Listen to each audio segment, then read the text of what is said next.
Hello guys, magandang araw po. For today's video, mag-install po tayo ng budget meal na big piece para sa ating Honda Click TTGR po, 4 holes. Binili lang po ito sa akin ng kapatid ko. Hindi niya po nagamit sa kanyang motor, so binigyan niya sa akin. Install po natin, mag-DIY tayo. Disclaimer lang po, hindi po tayo professional. Mag-DIY lang po tayo. 260mm po siya.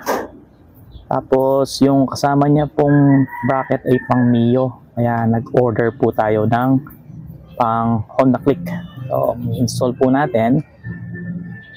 Chinek ko po ito sa Shopee, nasa 500 plus lang yung bigness na to. So ito po yung kasama niya bracket. Pang Mio po yung na-order. Kailangan po natin ng pang click. So bumili po tayo ng ADR po yata to, pang Honda Click, pang 260mm din po.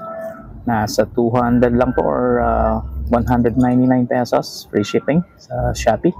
So ito po yung gagamitin natin para install. So kailangan po nating tools ay yung Allen wrench, yung flower type T40. Tapos kailangan din po natin ng yung pangkalas ng ating shock, yung disc bolt H6 po, or H6 tsaka H5.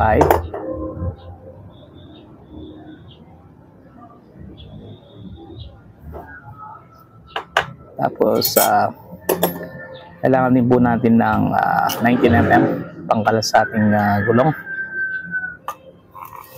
And maglalagay din po tayo ng thread lock for added safety po.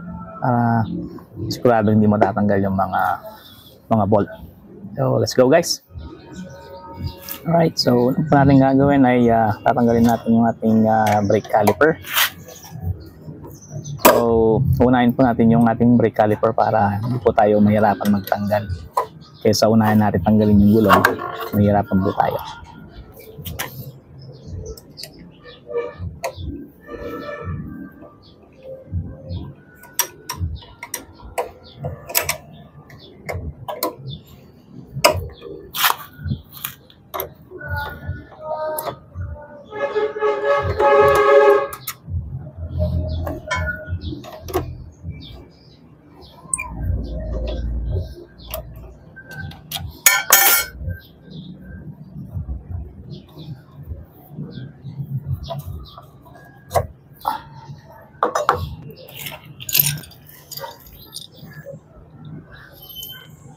Tapos lalagay na rin po natin yung ating bracket extension para hindi po tayo mahirapan. Siguro mag-order din tayo ng mga CNC o kaya white bolt para mas maganda bumagay po sa ating bigkis.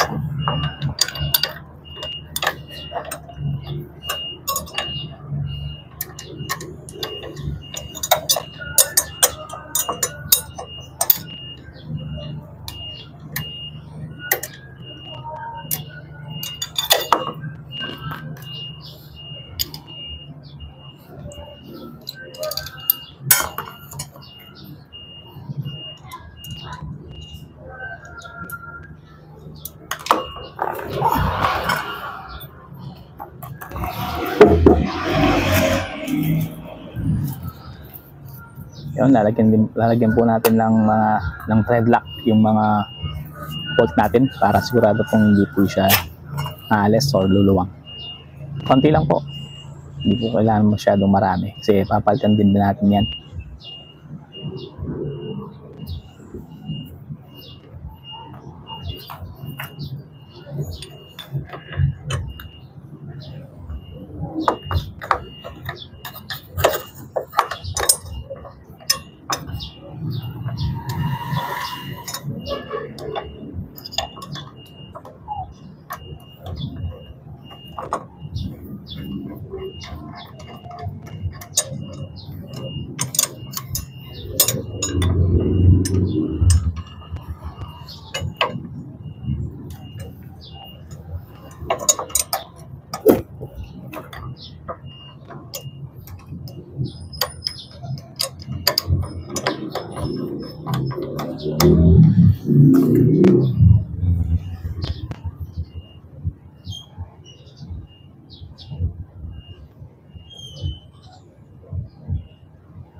Tanggalin na po natin yung ating gulong. Check natin.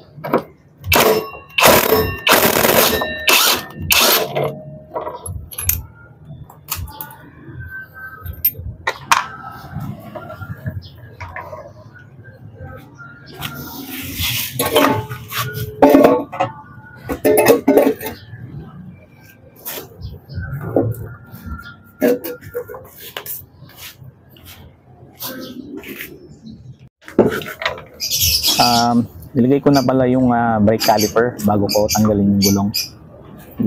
Kasama sa video, pasensya na po.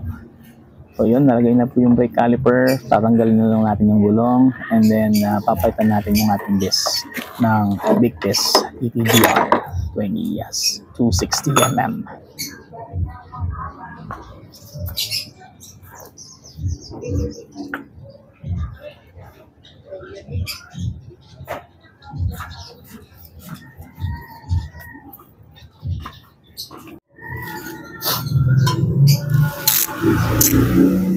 Alright, so tanggalin natin yung apat na bolt sa ating disc brake.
Okay, so linisin na rin po natin ng konti yung ating mugs kasi madalang lang natatanggal to. Punas lang natin. Punas-punasan. Hindi naman po madumi masyado to. So, punas-punas lang, okay na yan.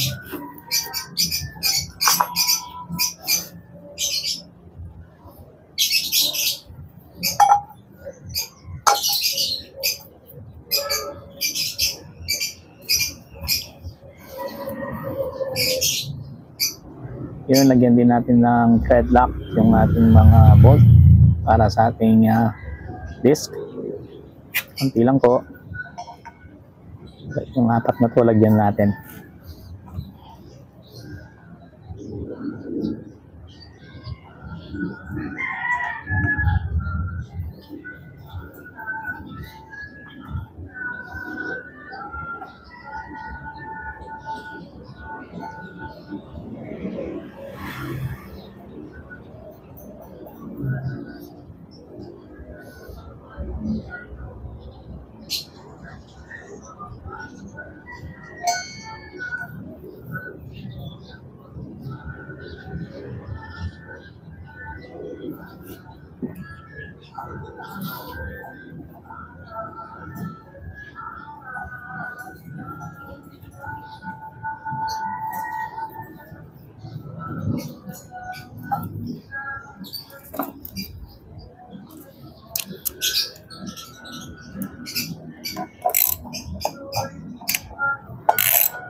Tapos yung pag-higpit po, alternate. Para siguradong lapat na lapat or pantay po yung ating base sa ating mags.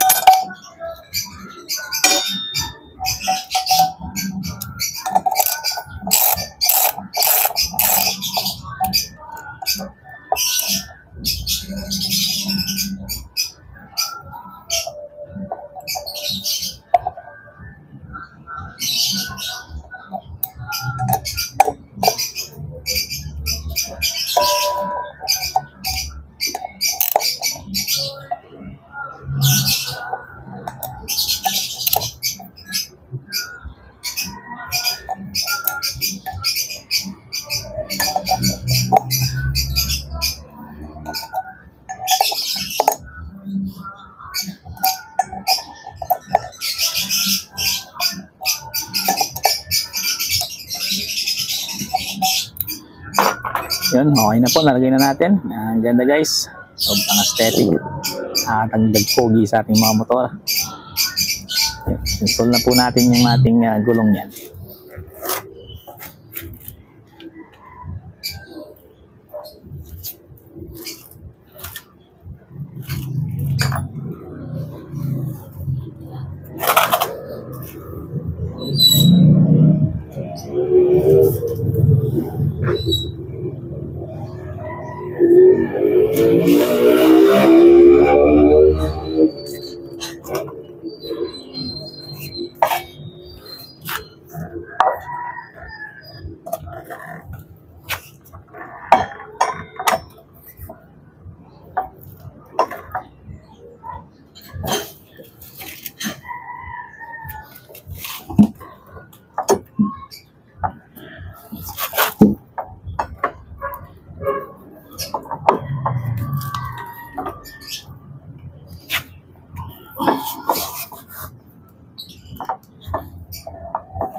At yun nga, ay konting problema guys.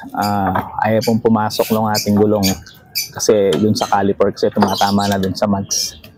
Medyo malaki yung ating big disc, so hindi po siya makakapasok dun sa disc brake. So tanggalin natin ulit yung caliper. Yung caliper lang, taas, para may saksak natin yung big disc, yung gulong. Tapos pag nalagay na yung gulong, babalik natin yung ating caliper. Kung may alam kayo guys kung paano, kung may ibang way or paraan kayo para ilagay ito, please comment lang po.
Okay, yun, nalagay na natin, naipasok na natin yung ating big disc dun sa caliper. Pabalik na natin yung gulong.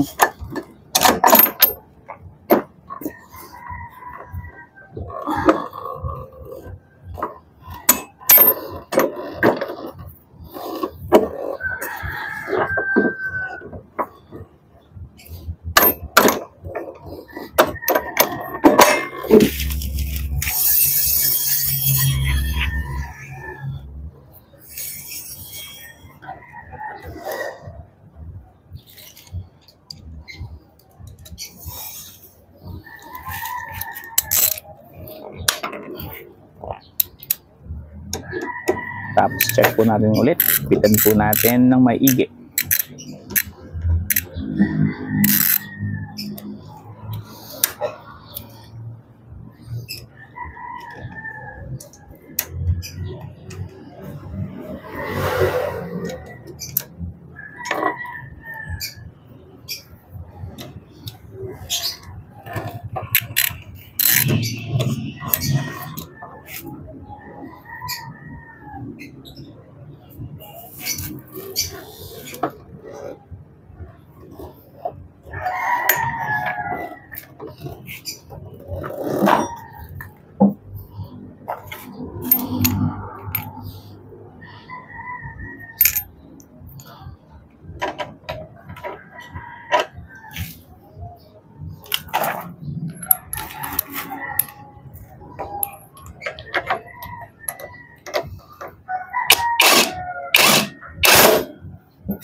Alright, so yun guys, okay na po. Ilagay na natin yung ating big disc.